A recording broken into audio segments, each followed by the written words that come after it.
তৃতীয় golf house corporate cup golf টুর্নামেন্টের সমাপনী দিনের উদ্বোধন করেছেন সেনাপ্রধান জেনারেল ওয়াকারুজ্জামান।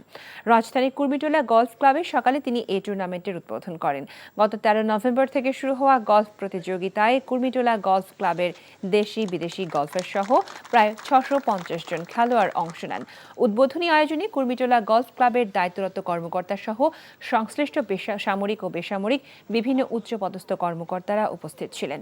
আজ সন্ধ্যায় এই প্রতিযোগিতার পুরস্কার বিতরণী এবং সমাপনী অনুষ্ঠান আয়োজন করা হবে। টাকা চুরির জন্য যদি আমার গলায় জুতার মালা পরাইতে হয়, তাহলে আমার শালীর সাথে প্রতারণা করার জন্য তোর ফাঁসি হবে।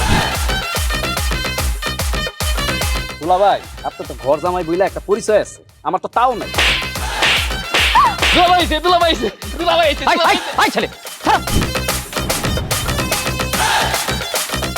রাজনৈতিক ফ্যামিলির মেয়ে হয়ে ওই কাজ করবে। যারে পাবো হারে পিটাবো, রক্তের নেশায় ধরতে, রক্তের নেশায়, কাঁচা রক্তের নেশায় ধরতে।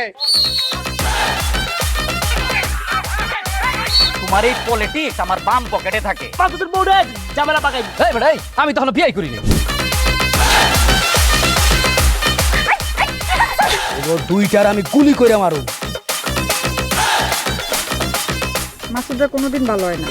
আপনার পোশাক আশাক দেখে কিন্তু আপনার তালুকদার বংশের লোক মনে হয় না আব্বা, আপনার মনে হয় যে আপনি ফকির বংশের লোক।